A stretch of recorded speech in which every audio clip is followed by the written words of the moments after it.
Hi, everyone. Welcome to the third and I think the last webinar in this series of Decentralized AI and Privacy Preserving AI webinars. Today we have Andrew Trask with us from the OpenMined community. Andrew is also doing his PhD at Oxford. And we have our host Nicholas from Meetup AI who will be helping with the moderation. So, Andrew, maybe you can tell us a little bit about your journey and OpenMined, and then towards the, let's say, second part of the conversation, we can talk more about the efforts that you guys are doing around COVID-19. Yeah, thanks for having me on. Good to see you both. So for those of you who aren't aware, OpenMind is an open source community focusing on lowering the barrier to entry to privacy preserving tools, like privacy preserving machine learning tools. And we do this through two main ways. So one is sort of free education and community and tutorials and these kinds of things. And the other is free open source code. So we got started about 3 or so years ago. And this was really around a realization that even though there are lots of disparate communities working on privacy, say, there's a group in kind of the cryptography space and folks in the machine learning space, folks in the legal space and policy space, folks in some like app development, like how to do privacy preserving apps, that from a tech stack standpoint, there wasn't a lot bringing all these together into kind of one cohesive space. If you wanted to do, say, homomorphic encryption and deep learning, like train an encrypted deep learning network, then you had to basically go and find, some C++ blob somewhere that was doing homomorphic encryption, possibly at like the bit level, and then cobble together something and roll your own neural network using, individual integer operations and, roll your own back propagation and like sort of all the little tools to actually get it to work end to end, as opposed to, spinning up a deep learning framework and just saying, hey, do it on encrypted data, right? And so I think really there's a wide variety of privacy preserving use cases that are like this, where people have solved really hard problems and even made those solutions available, but it's really an ensemble of a lot of these solutions that you need together in order to be able to deliver end-to-end privacy preserving use cases in society. And so it's our hope that through education and free software, we can empower people to be able to deploy these kinds of privacy preserving use cases, even if they don't, without them having us become like a super crazy expert to roll everything by hand by themselves. So yeah, that's sort of who we are and where we came from.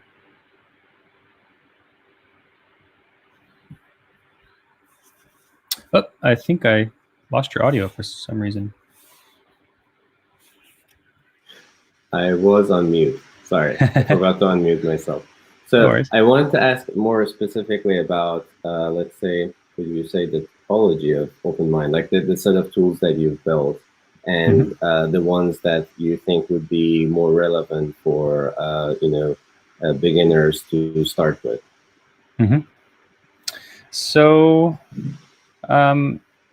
it depends on where they're coming from in terms of background. So if you are, say, a web developer and you've worked with sort of web-based technologies, then one of the best places to start was actually one of our newer projects, which is COVID related, is to look into some of the JavaScript projects around how you can work with data while it's encrypted inside of your web app. So I think probably one of the best examples of this is this task called private set intersection. So it's sort of a group of tasks, and a lot of really interesting problems can be formed as a private set intersection problem. So if you learn how to do this in the context of your app, then it provides you a wide array of potential use cases. So private set intersection sort of goes like this.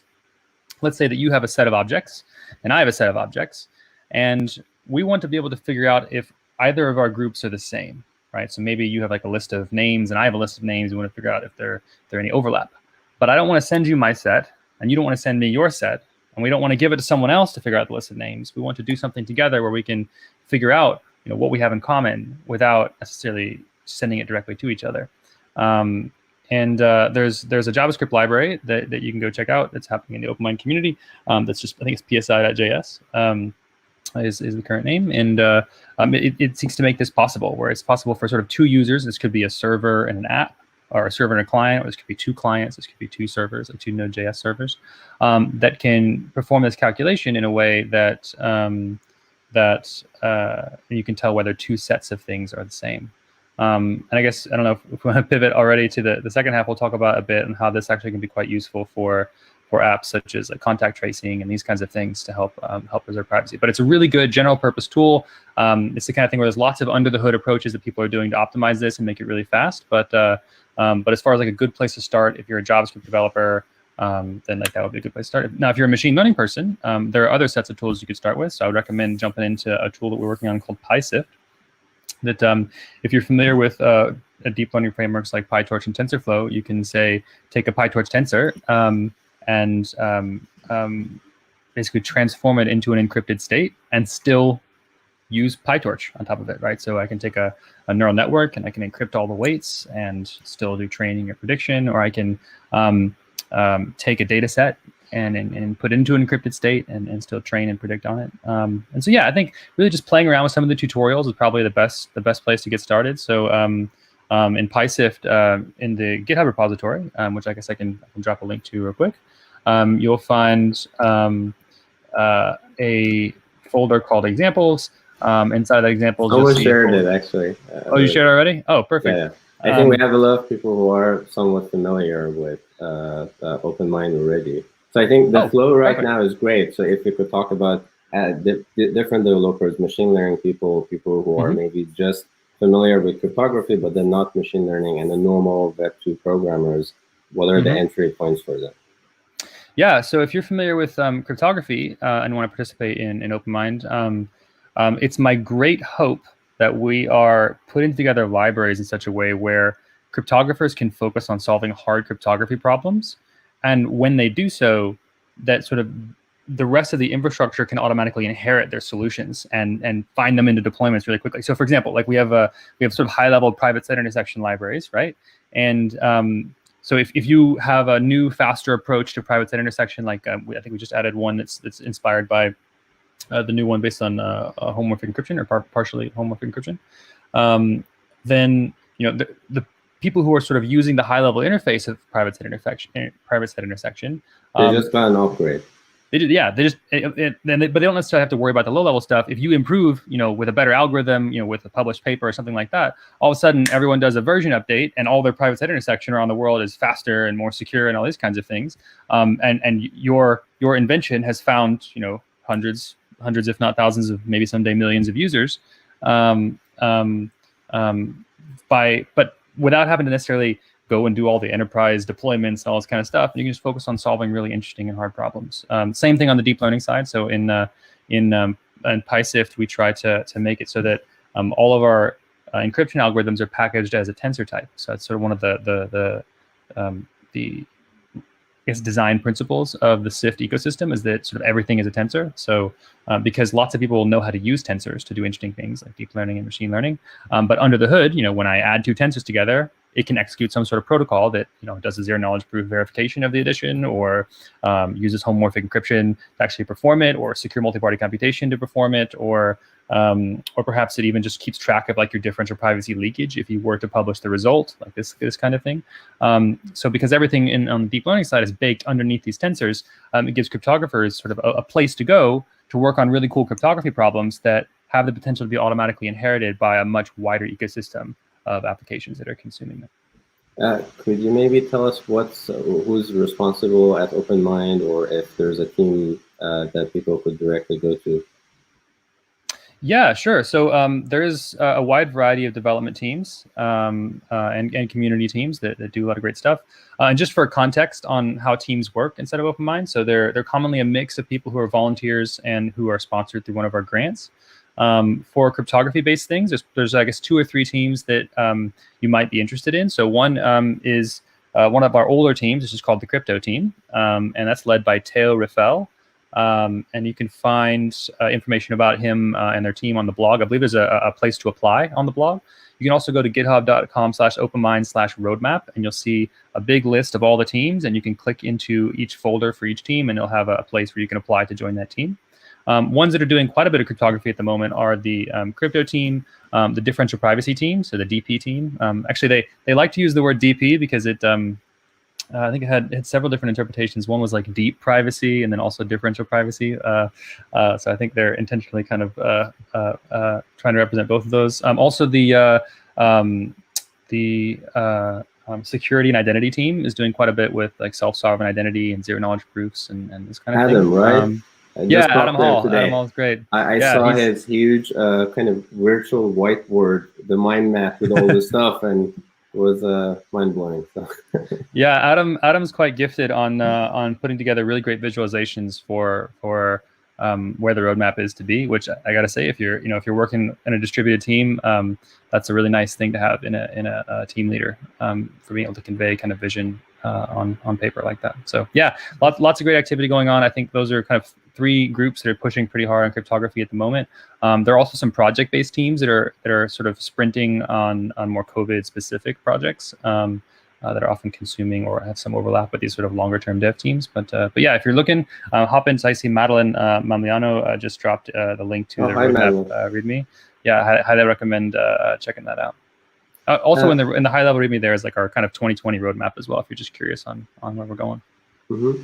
And Andrew, you mentioned differential privacy a couple of times. So I assume we have a lot of normal machine learning, sorry for saying normal, but machine learning engineers and data scientists here who might not be familiar with privacy concepts like differential privacy.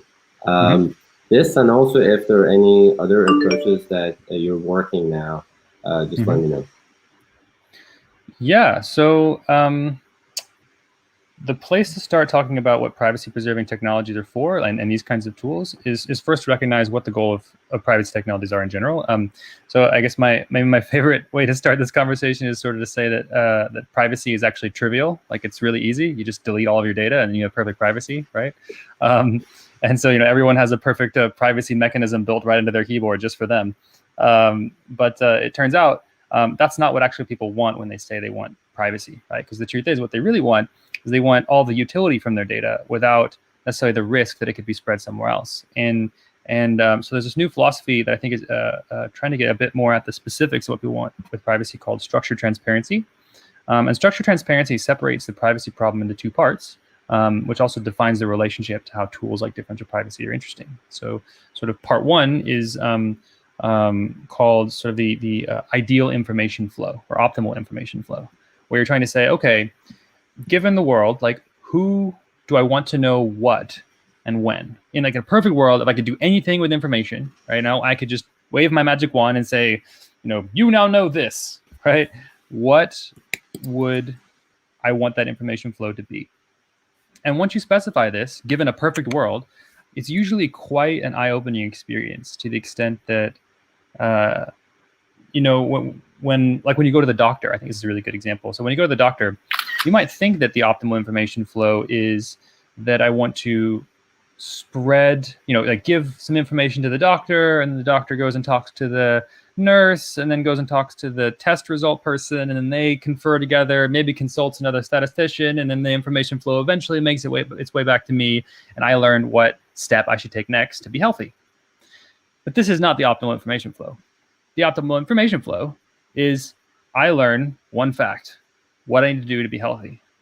Everything else is an extra thing. It's extra information leakage that most people believe is necessary in order to achieve the final result, which is me learning what I should do to stay healthy. And so once we sort of acknowledge that this is actually the optimal information flow, like we want some bit of information in my head, the patient, to be combined with some bit of information in the doctor's head, such as medical expertise, this kind of thing, and to compute a function that ultimately just goes back to me. And so then this allows us to shift to phase 2 and say, okay, where does information live now? And what tools are at my disposal to provide the optimal information flow, to not have any other additional information flow other than the one that I want, and to provide a certain level of guarantee around the actual output that I get. Because one of the tricky things that we have when we start hiding parts of the information flow is that it becomes difficult to verify that everyone's bringing the information to the table that you think they are. So, for example, if a doctor is no longer able to see patient records, or in this kind of thing, you're trying to preserve privacy, well, how does the doctor definitely know that they're all there? And how does the doctor know that the patient's actually bringing records that are theirs and that they're bringing all the ones they should, and they're actually listing all the symptoms that they're experiencing and not just the ones that aren't embarrassing, this kind of thing, right? So so when you add privacy, there also ends up being some of these side problems like verification. And I think SSI kind of comes in, at least from what I understood. Yeah. Totally. Yeah. So for those of you who are familiar with tools, like there's sort of 3 different groups. There's verification, then there's input privacy and output privacy are kind of like three big groups. So verification is all about saying, okay, are the inputs that everyone's bringing and the outputs that I'm generating sort of all definitely true? Like, are the inputs valid? Are they coming from the people that I think that they're coming from, right? And are the outputs, was the inner computation that I did actually happen, verified computation, this kind of thing, right? So for input verification, often people look at tools like self-sovereign identity and zero-knowledge proofs, which doesn't actually prove to you that the data is what you think that it is, but it does prove to you that an input data is being used in multiple locations. So, and this can be almost as good. So if you're trying to verify that someone's bank account, or someone's actually sending you money from their bank account, a zero-knowledge proof can be useful, not necessarily to prove that the bank account is theirs, but to prove that this is the same bank account that they're using in a bunch of other locations, right? So it's sort of grounded in their other historical actions, if that makes sense. So you could do the same thing with the data stream, for example. So you could say, for example, this health data coming from this person, it's also the same kind of health data that was shared in other places. So that kind of gives you some kind of guarantee that this individual that you don't know who it is not giving you garbage data, or is not giving you relevant. Yeah. To the extent that they're also providing the same information at other locations. So like a good example for this is like federated learning. So in federated learning, we want to make it possible for the centralized server to verify that it's getting good data, right? But without actually looking at the data. And that sounds kind of tricky. But one interesting use of zero-knowledge proofs is to at least enforce that each person is giving you the same data over and over and over again, right? That they aren't swapping it out with something else, because this allows you to actually have a more robust learning signal when you're actually watching whether your model is improving or not improving. We're right? Also not giving you the same thing. That would also be bad. Yeah, exactly. The other one is, can you verify that there's not a Sybil attack happening, right? Where there's like 10 different actors that are all anonymous. Make sure that they aren't all. So that's input data verification. Input data privacy are algorithms for encrypted computation. So this is like homomorphic encryption, secure multiparty computation, and functional encryption, and like there's a few other flavors there. And this is just about giving the ability to transform data while it's in a protected state, right? So it's sort of decoupling governance from computation. So normally, whenever you want to compute something, you basically have to give governance to whoever runs the computer, and that is sometimes quite problematic, right? Because you have to always trust the person on the computer. And so when you want to protect the inputs to your computation and also the internal state, I think it's classified as input privacy, but it also includes the internal state to the extent you're chaining multiple computations together. Typically, that's what we use encrypted computation for. So we talk about input privacy, verification. And then output privacy is what we use like differential privacy for. So if we have this kind of graph of computation, we got like 2 inputs, data coming in, and then there's like a little computer right here, and then it's producing an output over here, right? Over here we have the question, can I take the output of this computation? Maybe it's what I decrypt from what was homomorphically encrypted, or it's what I publish in some sort of report or make available via an API, something like that. Is it possible to take this output and reverse engineer the inputs, right? So can I take the results of some medical survey or the results of the COVID-19 geography reports and reverse engineer identities, right? So differential privacy is really about how much information leakage is getting disclosed for one or more individuals that's on the input side that could be used to reverse engineer that input. So this kind of ensemble of techniques is designed to make it possible for you to get a very precise information flow, so that at the output you can empower exactly who you want to empower with exactly the information they need to know, and hopefully nothing else, right? And it doesn't mean you don't share information with people. It just means that you get to be a lot more precise about what you do share and with whom. And so on the output side, with differential privacy, does the user data provider, or in this case, it's the patients, or people who are not yet patients, healthy people, do they get to choose how much they want to leak, or that's kind of just a consequence of the pipeline that is used?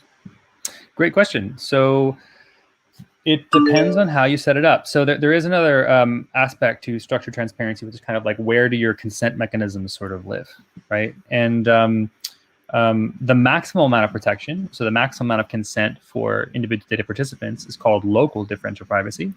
And this is where each individual actually adds random noise to their input data before it even goes into the computation graph, like before it even enters the system.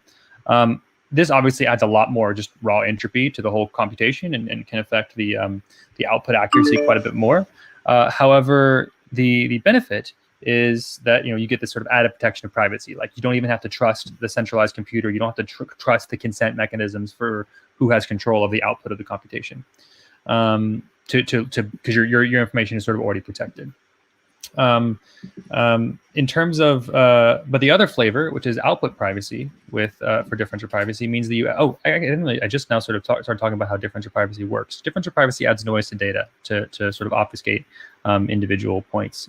So before I keep going, I should probably mention an example of this. So an example of input privacy, let's say I'm a participant in a survey and you are conducting a survey to calculate the average age of a large group of people, right?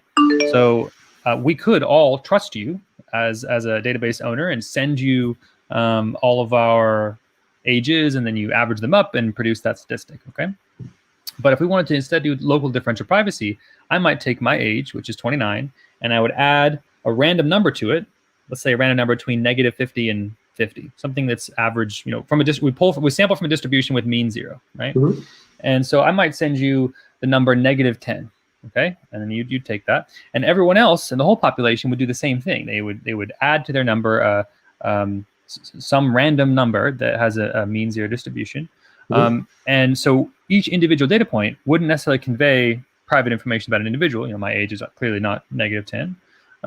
However, you, in expectation, by collecting enough samples, would still be able to, in aggregate, get at the same statistic you were going after, which is what is the average age of this population, right? So that's how local differential privacy works. What's an example where this kind of adding noise works in real world besides age?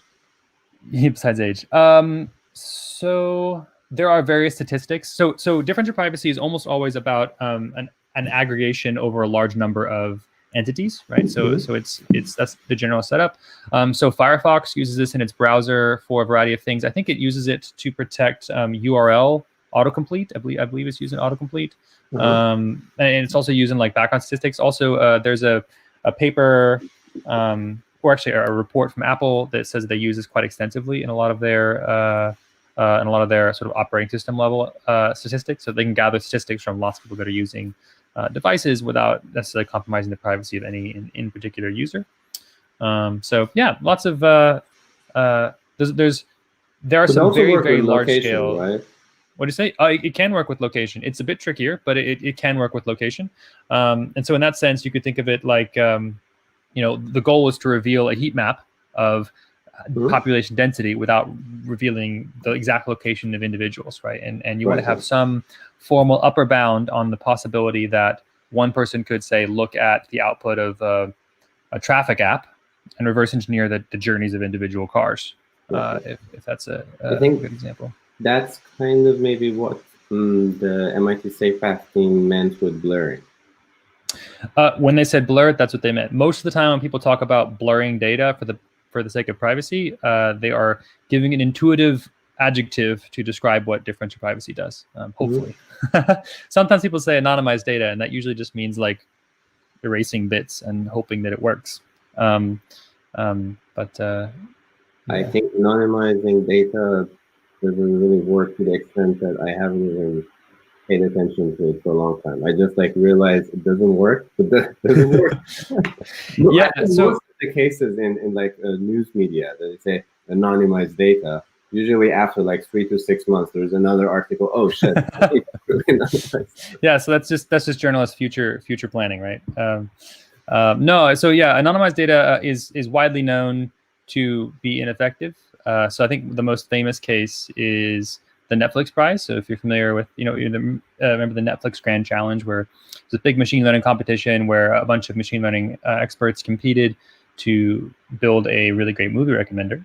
And as a part of this challenge, they published what they thought was an anonymized movie rating data set, where they took the big matrix of ratings that Netflix has. Oh yeah, so they replaced all the movie names with numbers, and they replaced all of the usernames with numbers, and they're like, great, it's anonymized. There's no PII in it, right? But it turns out that the uniqueness of how you rate movies is actually a kind of signature, right? So that statistical uniqueness can be linked back to individuals if you have some other source to go compare it to. And so within 2 months, some researchers at UT Austin went and scraped IMDb and were able to perform what's called a linkage attack between the data set that Netflix published and the data set that exists on IMDb. So good example of where about model inversion. This is also this. Yeah, so same general idea, and so we're in this case the statistical result is the model, right? And you're trying to reverse engineer inputs that were in the training data set from the model itself. So someone could create like a really stupid social app on Facebook that you just like a couple of movies, and if you like, it's like a Tinder interface, you dislike these movies, and then if they have I guess it was probably a Kaggle data, and then they have this like social app results, they could probably figure out who these people are. So that is one of the approaches, right? So if the other data set is not linked back to wow, that's actually a really compelling use case you just listed. I hadn't really thought about the fact that like if you even if you collect should we remove this part from the recording? Yeah, no. I mean, it's important to raise awareness, right? So like basically because people think that when they're publishing seemingly innocuous information about themselves, that they're not revealing anything about themselves. But the truth is that anytime you reveal any kind of unique statistical signal, you're opening yourself up to the potential that someone could use that to figure out who you are and link you to other of your activities. And this is why differential privacy is so important. This is why privacy preserving infrastructure needs to replace a lot of the infrastructure that we have in our own society. And that's the challenge that we have over the next hopefully less than 20 or 30 years, is to try to get it to a robust place where people can maintain control over the only copies of their information while still doing all the same things that they like to do in society. Okay. So Andrew, before we move to questions and the second part about COVID-19 efforts, is there like an easiest path for machine learning engineers and data scientists who are just getting to know OpenMind to start their journey and have some level of privacy preserving machine learning in their applications? Yeah, absolutely. So I think that one of the good places is definitely the best place to learn PySift. Last year we produced in partnership with Udacity and the PyTorch community and several other guests from great privacy labs, a free course that's on Udacity. So udacity.com/private-AI. I don't know, maybe Madeline would be generous enough to drop that into the comments. But yeah, it's about 6 hours of video with projects and examples for how to do privacy preserving machine learning. So it covers the basics of federated learning, covers a lot of the intuitions and some of the algorithms behind differential privacy, as well as secure multiparty computation. I don't think we've got to cover homomorphic encryption yet, but yeah, I think that's probably the best place to start. It's targeted towards the absolute total noob beginner who has maybe a little bit of Python hacking background. I think that's kind of what we went for. So yeah, okay. I hope you find it helpful. We could say that's why we don't have a webinar scheduled for tomorrow. You guys go watch Andrew's. Perfect. That sounds great. Maybe we just play it here. We just like play tomorrow's webinar. Okay, so let's look at the questions a little bit, if it's okay with you. Yeah.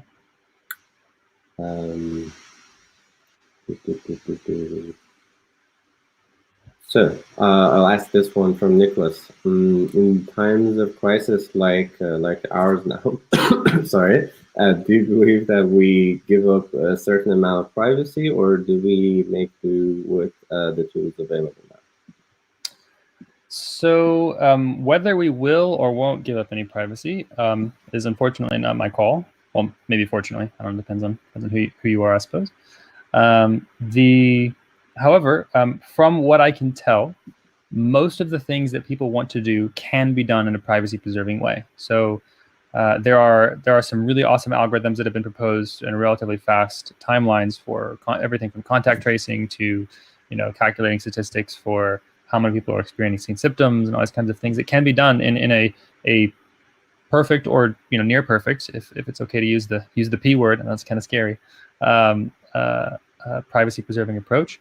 And I think the real question is whether the actors that have the ability to make these calls can both know that these techniques exist, can access the right talent and also code bases to be able to execute on it, and whether they ultimately choose to, right, and choose to champion privacy-preserving techniques. I will be the first to say that there is a certain time delay. Like, it's a lot easier to just, if I looked at contact tracing, for example, and I looked at the amount of development complexity that is involved, lots of people can put together a Firebase app that throws a bunch of GPS locations in the cloud and says when two people overlap. Like, this is not rocket science, right? And that's the kind of thing that a lot of people, I think, could hack together in a weekend. Doing this in a privacy preserving way, I think, is a bit more challenging. It requires a bit more technical chops. And so I do hope that basically the powers that be will be patient enough and will work with the right people to do all the things they want to do in a privacy preserving way. And if they feel pressured to deliver something earlier than those teams accomplish, at least have a roadmap for upgrading to a privacy preserving way, even if they have to make tough choices in a short time. So I think that's kind of the best case scenario for COVID-a-thon, that we get people from these other weekend hackathons to our 2-month hackathon. and this kind of becomes like a privacy incubator. Amazing. And we connect them to people like yourself and other mentors. I think we have at least a few mentors from the OpenMind community. And there's also a Discord channel on our Discord server. We're not using Slack, unfortunately, but OpenMind has a really vibrant Slack community. You can also join there and ask them questions. Go to the next one, if you don't mind. No. Would you consider MPC to be a larger class set of tools available to compute in the middle? And if the question is clear. Oh, sorry, say this one more time. I was trying to find where to read it. And it's questions and answers, the top one. Can you see it? I see it. Yeah. So would I consider MPC to be a larger class set of tools available to compute in the middle? Yeah. So secure multi-party computation is a it's a class of algorithm that I think if you went to Wikipedia, it would define it as a group of algorithms that allow multiple people to jointly compute a function while keeping all of their inputs secret. So I find that when trying to teach this to sort of machine learning people, that it's a little bit easier to teach secure multi-party computation by saying that secure MPC allows you to share ownership of a number, and then compute over that number while it's in a shared encrypted state, right? So I can take the number 5, for example, and I can split it into 2 shares, a 2 and a 3, and I could give you the 3, and I can hang on to the 2. And this number 5 is sort of encrypted in between us, in the sense that you, by looking at your share, don't know what the number is. Me, by looking at my share, don't know what the number is. And despite this fact that you and I, if we both decide to opt in, can compute with this number. We can perform arithmetic with this number, right? We can multiply it or add it. And if this number is a part of a neural network, we can use it for forward and back propagation, weight updates, and all this kind of stuff. And while we're computing with it, we get 2 properties, right? One, so it's encrypted, it's shared. No one knows what the actual raw value it is. And the second is that we get shared governance, meaning we can't actually decrypt this number or use it for computation unless all the shareholders agree. And so there's a whole group of algorithms that work this way. I find that most of the academic textbooks will think about secure MPC functionally and think of it more like a functional algorithm where it's all about computing a function while keeping your inputs private. But I find that particularly for object-oriented programmers, it's a little bit easier to think about it from the context of shared ownership of a data structure, right? Where no one knows the state of the data structure. Everyone has shares that own a part of the state of the data structure, but you can compute with it while it's in this shared state. And if everyone agrees, you can choose to decrypt it for one or all parties involved.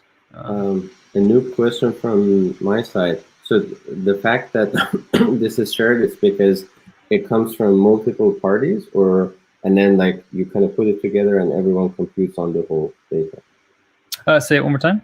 So why is it shared? It's because these different participants contribute different amounts of it, but the computation is done over the whole data, right? Oh, why is it shared? Yeah, so I guess in the example that I gave, I was the originator of the 5, right? So I think secure MPC is a bit more interesting when multiple different people can create digital assets in the process. So for example, let's say I had a training data set and you had a partially trained model, right? So I could split all of the individual numbers in my data set into 2 shares and send you one of them, right? 2 shares each and send you one of each. And you could do the same thing with your model and send those to me.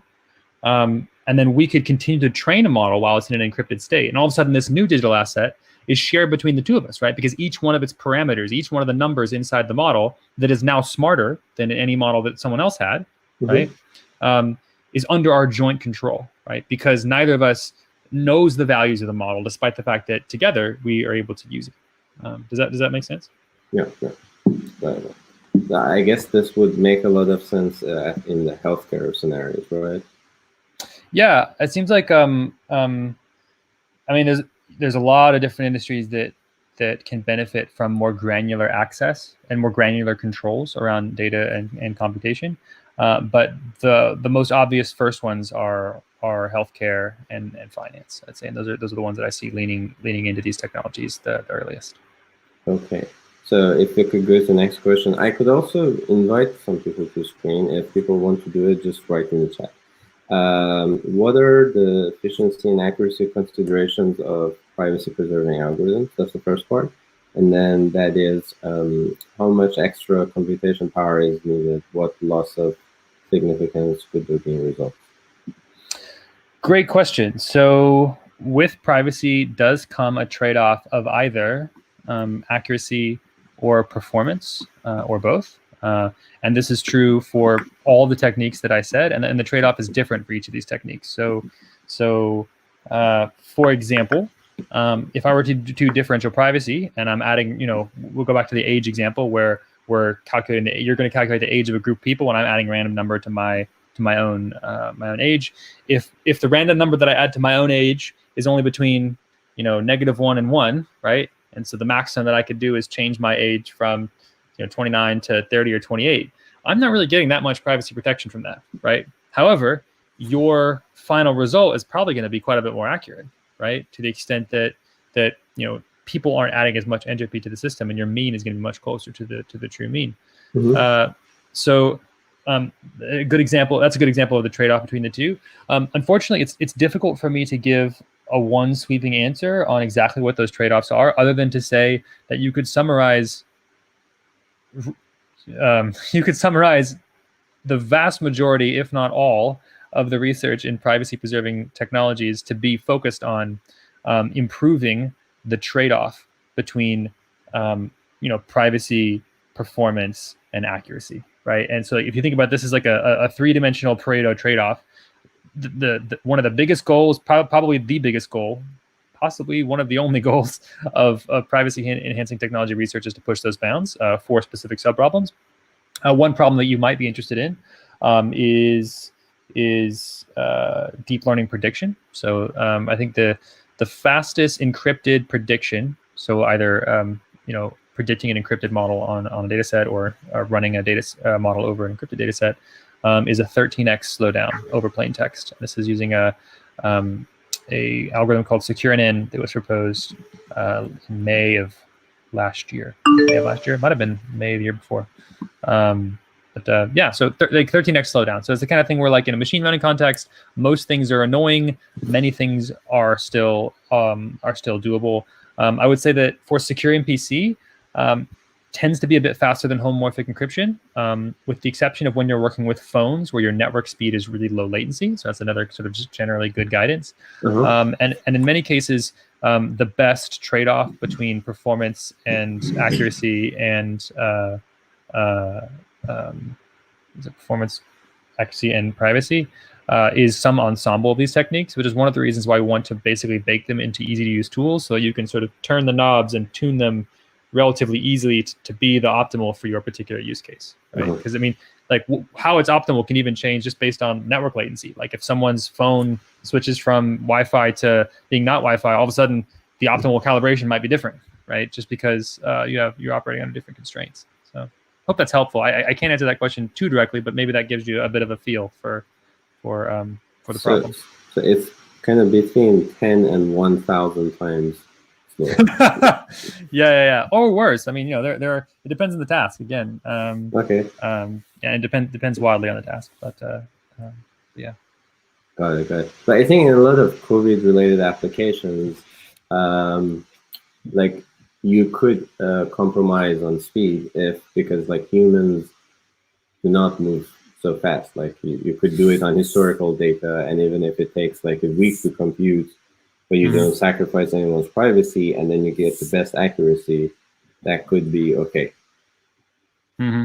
Totally. And the other thing with a lot of contact tracing apps is that comparing, say, one person's measured location with the location of a patient is a naively parallelizable thing. So if at that point it just becomes a matter of how much how big of a compute bill can you afford. Because if it takes 2 seconds to compare any two GPS points using private site intersection, then in theory you can do all of them in 2 seconds if you have enough compute available to you in the cloud, if that makes sense. So yeah, I guess financial cost often is the other thing that you're trading off in this scenario. Got it. So we have a couple more questions, but maybe we can start talking about specific COVID-19 related efforts at OpenMind. I think you have these 2 blog posts. I don't know if Madeleine or Robin, someone could share those 2 blog posts. If you go to openmind.org as well, there's a link to both of the blog posts that comes up in a okay, it's a call to action. Yeah, so OpenMind, we, like many other projects, jumped in the very beginning, prototyping a contact tracing app just to see sort of what it would be like and potentially they would be useful. It became very clear to us relatively early on that there's going to be a lot of people building a lot of apps in a lot of different jurisdictions, and in particular, nearly every government around the world is all trying to respond to this in parallel, and so there's kind of a big routing issue going on right now that's difficult, where you have thousands of groups all working to solve problems all at the same time, and some people are making really good progress on problems in some areas and some are not, and so one of the big roles that we're trying to facilitate is just helping people who solve problems to sort of spread their ideas to everyone else so that we can all benefit. And the other big group of things that we're doing is helping to provide resources for teams that lack privacy expertise. Because as I mentioned before, I think the ratio of people who know how to deliver web apps relative to people who know about privacy enhancing technologies is sort of like 1 billion to 1. I mean, it's like, privacy enhancing technologies are still very early, not very well known in a lot of cases, and there's a lot of teams that need to build something really, really quickly. So for repeatable use cases that need some sort of privacy enhancing technology, where there isn't already an open source component being built somewhere in a library form, we are also pushing forward on several internal projects to build individual components that people will need inside of their apps. So basically, this means we're not focusing on building our own apps. We're focusing on just consulting on everyone else's apps, trying to make sure that they're privacy preserving. And we do that by either education, so spreading ideas around and helping everyone know about what the best solutions that are being talked about are, or building open source components that no one has yet got around to making mature. And so for us, there are 4 components or 4 projects that we're working on that we think are sort of the highest value, and that they're also sort of the most underrepresented in other projects that we've seen, or at least they were, when we started the projects. Obviously, the space is changing really rapidly. So one of the projects, and please do jump into any of these if you are interested in helping with COVID-19 response. There are links on your blog post that go directly to the Slack channel, right? That's right. So and actually there was in the Slack channel there was an announcement that went out today that had links to all the different sub channels inside of the Slack team that make it so you can get involved in these projects. So one of them is differential privacy focus. So many of you might know who are cryptographers that like there's the algorithm and then there's a really good trusted implementation of that algorithm, and often those two things can be very different. So in the context of differential privacy, because it's so new, there's differential privacy, the idea, and then there's, wow, do we have like a truly vetted, security audited differential privacy implementation that we can really trust? And I believe it was sometime last year, Google released their differential privacy C++ library that they've used in a wide variety of implementations, which for us as a cryptography community is a huge deal, right? Because it means that this thing has been battle hardened, has been worked on by some of the world's top cryptographers. But one of the challenges is that deploying C++ inside of your mobile app or your Node.js server is annoying to say the least, and a blocker for some projects who might not be familiar with that. So one of the projects that we're pushing on really quickly is actually just to wrap that C++ library in all the languages that people are building apps in, so that it can be made available for differential privacy as people need it. So please do jump on that project. And I can say if you use this for your COVID submissions, you get an extra point. Awesome, perfect, yeah. And so definitely jump into the Slack team that's jumping into that project, and I'm sure they'd be super keen. That project is also being managed by Ben, who's in Australia as well. So it's one of our few projects where the team lead is actually on the opposite side of the world as well. So if you're looking for someone who's sort of in your time zone and that time zone is not compatible with the GMT, that's a great project to participate in. One of the other projects that's really fantastic is private set intersection, like I mentioned before, which is it's similar in flavor to differential privacy in that it's about taking private set intersection and making it available on all platforms using really robust implementations that already exist, right? Including mobile, right?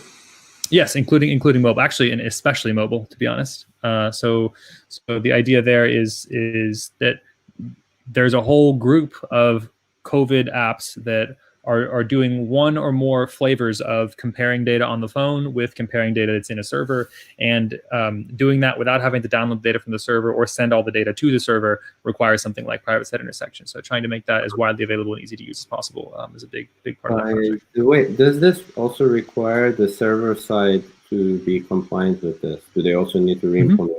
Oh, okay. So I mean, we're supplying both server side and client side libraries that talk to each other. So and that's another big part of it. Is like for some of these, there were like partial implementations that worked in one language, but there wasn't the serialization and deserialization logic to cause them to be able to be used together. Like so that you could serialize an encrypted message in JavaScript and send it to your Python server running Flask, and you could actually decrypt it and work with it, right? To complete the private set intersection protocol.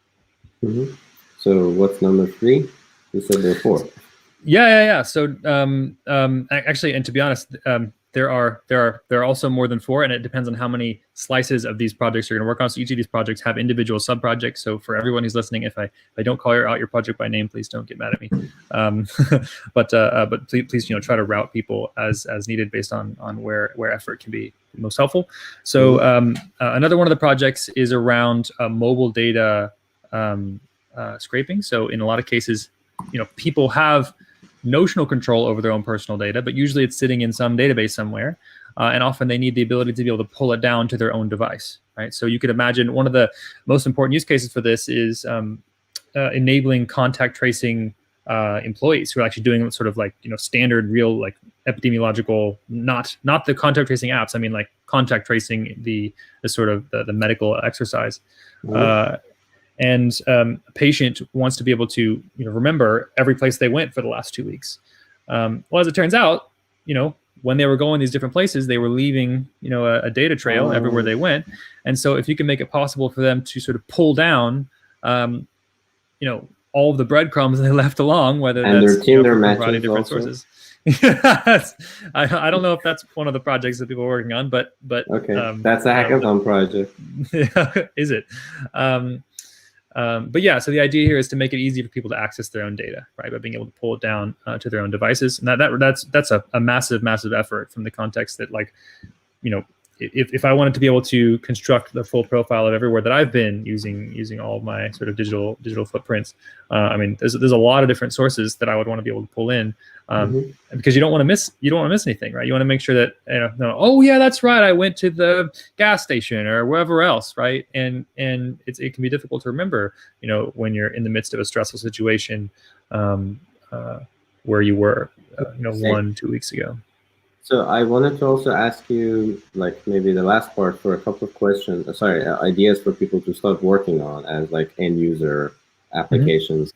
And here, for example, this could be used for this like very recurring idea of like, have I maybe been in contact with people that are patients, or maybe there are heat maps of hot zones that are generated later. So you could kind of go back and compare if during those periods of very hotness in those areas you've also been there. Yeah, so these techniques could be used for that kind of thing. I would say, please be very, very careful with doing heat maps. So as you're familiar, I think a lot of people are doing projects with heat maps right now. But again, getting back to what we talked about before with structured transparency, like the goal is not to transfer information to users about everywhere that every patient has ever been, right? The goal is for me to ultimately, learn what should I be doing in my own life to keep myself safe. And so releasing a heat map is actually releasing a lot more information than is necessary for me to be able to learn whether I'm staying safe, whether I can go to specific locations and this kind of thing. So do try to be creative in the ways that you preserve privacy, and really utilize the full set of tools to make it so that people can get after that end use case, which is actually much more narrow information transfer than, say, I think a heat map would be dispersing by default. So here was an idea that I think we had a couple of days ago, in line with structured transparency. So imagine when you want to go somewhere, you leave your kind of self-isolation, and you would only get the data with some blaring around the paths that you will travel, not the whole heat map of the whole city. You would only get, if anyone wants to build this, I would definitely also support it. So you use Google Maps or OpenStreetMaps, and then it just shows you on your path and by public transport, what's the risk. And maybe it could even, that would be cool for Google to implement, to even offer you alternative routes if you're going through some like super hot zone. Maybe there was like a protest or something. So I think when a few weeks ago, that was one of the lines of thought that a lot of people were on.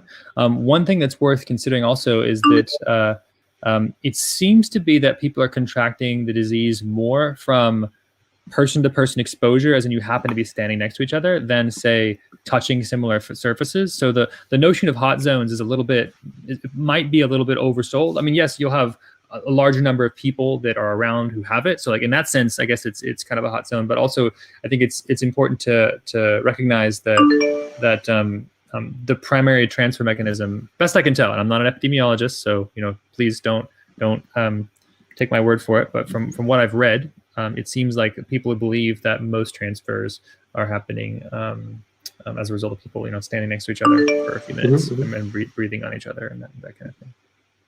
That makes sense. Okay, got it. Yeah.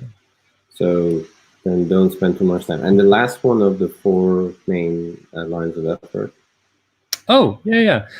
So there's a really big push going on self-sovereign identity.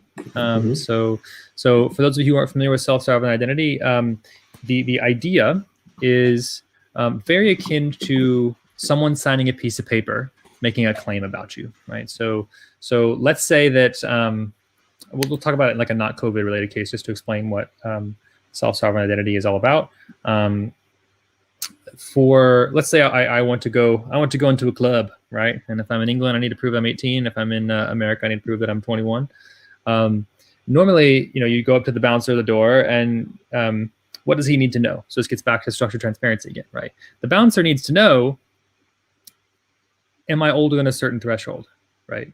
Bouncer doesn't even need to know my true age, doesn't need to know who I am, doesn't need to know any of these things, right? The true information we're trying to transfer is I'm old enough to consume alcohol in the jurisdiction that I'm in. However, the thing that we do is we hand over a copy of our driver's license or our ID, right? And they learn our first name and our last name, our date of birth, driver's license number, state we come from, home address, usually what our signature looks like, all the different, attributes like brown hair, 6'1". I mean, I guess they can see that in your person looking at you, but we transfer a whole lot more information than what we're actually is needed for him to verify something about my identity, right?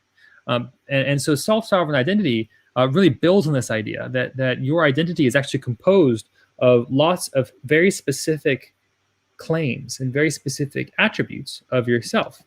And what we really want to be able to do is have a society where when I need to verify my identity, it's usually not everything about my identity. It's usually a very specific thing, right? One really common one is I need to verify that I'm unique and that I'm not one of the other users in your database, right? So if you're familiar with Sybil attacks, or maybe I need to verify that I'm above a certain age, or maybe I need to verify that I've passed a certain medical test, right? Or that I've passed a certain academic test, like all these kinds of things. And so in the real world, when we want to do this very specific kind of claim, what we'll do is we'll issue, a certificate, and someone will sign it, right? And they'll say, all right, I'm Dr. So-and-so, and I authorize you to get this certain drug from the pharmacy, right? And I can take the certificate and I can walk up to the pharmacy and then they'll give it to me, right? But there's a few problems with this notion of a certificate. So even though it's inherently more privacy preserving, I don't necessarily have to prove to the pharmacist, that I'm sick or that like all these other things. I just have to show them a certificate and they're gonna give me what the medication that I need. But signatures, they're not that great, right? They're hard to verify. Like, is this person really that familiar with Dr. So-and-so's exact signature? Like, would they know a fake one if they saw it? Two, it's easy to forge, right? I could trace over it, or I could just scribble something that looks kind of like a doctor's signature, which never looks like their name anyways, right? And it's also very difficult for the doctor to revoke later. So like maybe the doctor later realizes, oh no, this drug is no longer any good. I need to stop all the prescriptions that I wrote. Like, no, it's just a piece of ink on paper. You can't sort of unwrite it later. So what self-sovereign identity allows you to do is basically store all of the attributes of yourself in the form of a bunch of certificates by other people who claim certain things about you, right? They might claim that you have a certain test or claim whatever, but instead of a written signature, it's a cryptographic signature, right? And this cryptographic signature is formed in such a way that someone else can verify it, despite the fact that they can't issue it, right? Mm-hmm. So the pharmacist could verify that the doctor has cryptographically signed my thing and that signature is still valid, that it hasn't been invalidated somewhere, right? Even though and I can't forge it, right? It's a single time use key, right? It can only be used for this one particular thing. So yeah, this is kind of the area of what self-sovereign identity is about. It's a lot like privacy preserving machine learning, the extent we talked about a second ago, where it's all about facilitating a very specific information transfer, right? But in this particular case, it's about facilitating it. Facilitating a certain kind of information, which is a claim by one person about another person, right? So it's some entity is making a claim about me, and what this proof is basically saying is that like only that person could have actually made this claim, and the fact that I have it, and that it matches my matches my hash, matches my private key, this kind of thing, right? That it's definitely about me. And so in the context of COVID. There's lots of really interesting applications of this, especially in the realm of proof of health and like what happens. So I think the UK government just announced that they're going to do immunity passports, right? And so the immunity passport concept is if you have already had the disease and you take some test that says that you have antibodies, right? then you want the ability to prove to other individuals that you're safe to go back to work, that you're safe to prepare food, that you're safe to be around other people, you're safe to do all these other things, right? You're a safe member of society because you've already had the disease, and in theory, it's very unlikely you would transfer it to someone else. And so this is the claim, and this is something that like could be done with a piece of paper, right? But and an actual physical signature. But like this is sort of going to be prone to a lot of the same things we talked about a second ago. But self-sovereign identity offers sort of just an extra layer of protection and verification around issuing these incredibly valuable certificates, to the extent that there's the potential that this identity, or sorry, this immunity passport could allow people to have access to a non-trivial number of things, and so you want to make sure that it's right, and that it's hard to forge, and that it's grounded, and that it's verifiable. So that's one of the use cases of engineering self-sovereign identity. But really, self-sovereign identity is all about verifying any attribute about a person according to another person, right? Like that's sort of how I think about it. Now, all that being said, I'm actually not that deep of an expert in self-sovereign identity. I spent a lot more time in machine learning than I have in self-sovereign identity, but I think it's a super important tool, and there's a team working on making that type of scalable infrastructure really accessible. So yeah, I saw the plans today, so I think in a few days your team is going to publish more. Yeah. So I guess for all these things, there's two big efforts, right? One is all the project management, like what are we going to build and how is it going to work? And then there's the go, let's get it done, right? And each one of these projects are in different phases, and often even iterative phases of what are we going to build and go. So so yeah, if you hop into a channel and it's quiet for a weekend or quiet for a couple of days, don't fret. It just means people are processing new information in a highly dynamic environment and trying to make sure that whatever we end up producing is useful to as many projects as possible. Okay, Andrew. As the last question, I want to hear, like, do you have any ideas for projects that teams could start working on that are feasible within 2 months to get to somewhere meaningful? Things that you want to see maybe already working on at OpenMind. Yeah, so one thing I would encourage people to do, and this is, I am very sympathetic to why some folks wouldn't want to do this, but I would really encourage people to build open source components for specific subproblems. And to really join these initiatives as some of those subproblems that are really useful. But there's other problems in the area that are as well too. Like notice, I haven't mentioned Bluetooth contact tracing, Bluetooth-based, like peer-to-peer based contact tracing. So one of the outstanding problems there that I haven't seen really verified is we need to figure out how to, with a very high degree of confidence, calculate how far two phones are from each other, right? Because this matters, right? So like one cool project is like check out the Google Nearby API. So it's able to allow two phones to talk to each other, not just via Bluetooth, but also via ultrasonic sound and by Wi-Fi. And if you could use some combination of this Google Nearby API to get as accurate an estimate as possible of the distance between these two phones, that component by itself, right? By itself is going to be so useful to like so many different apps that are being deployed in so many different jurisdictions, right? Because so many apps are trying to make a claim that someone has or hasn't been exposed based on their proximity and the length that they were within someone's proximity, right? So yes, you can go and build your own end-to-end app and try to pitch it, and that's great, and there's lots of teams doing that. But I would say that if you want to maximize for impact and you want to really maximize for making the world better, pick one of these hard specific problems and go deep and just nail that specific problem. Because there's thousands of apps around the world. And even if you could get one government to adopt your app, that's not nearly as impactful as if you're able to build a component that 100 different apps all around the world all choose to adopt that makes all of them just a little bit better. Especially if you're not sort of connected within local government jurisdictions, which is a big part of how things get adopted in short time frames like this. So I would highly encourage you, please do everything in the open source. contribute everything back to the community, make it accessible to as many apps as possible, meaning don't be competitive. Like if someone else starts to land a deal, like jump on board, try to be as helpful as possible. Blog, like write about everything that you're doing, write about everything you're thinking about, write about all the solutions that you think people might not be considering, facilitate the transfer of information, and just be as generous and open as possible with your time. And don't get frustrated if don't get frustrated if you find yourself on a project and then learn that someone else is a little bit farther along, right? Just pivot and jump, right? Just keep going. Like this is not a startup space. This is not a time to be focusing on like, VC competitiveness, startup this, startup that. Like this is a time for all of us to work together to ultimately land on the best solution and the most secure protocol for the most privacy preserving sort of infrastructure that's possible. So yeah. Maybe OpenMind should sponsor a prize for that. Yeah, we can look into it.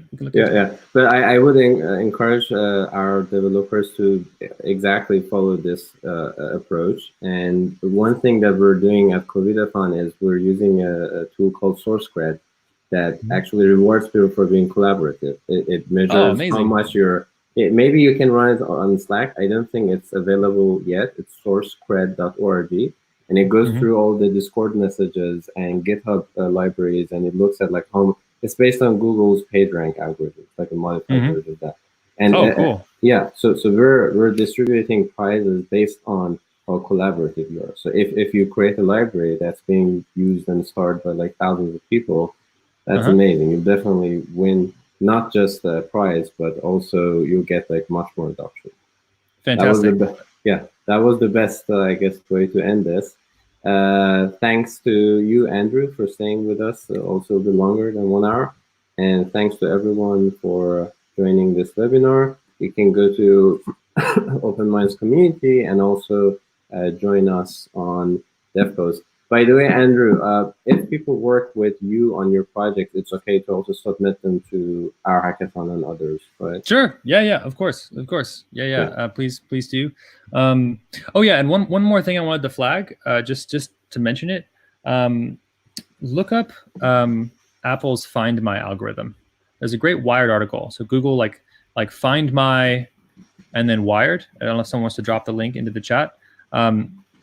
It's a really cool privacy preserving algorithm that's very relevant for contact tracing. More than we should probably get into at the moment, but like it is a really well written Wired article, and really I think opens your eyes to just how privacy preserving some of these contact tracing apps can be. So yeah, definitely check out that algorithm. It's very cool. Okay, thank you. So thanks for everyone for joining us, and see you during the hackathon. Bye, Andrew. See you in the hackathon. Bye. Bye.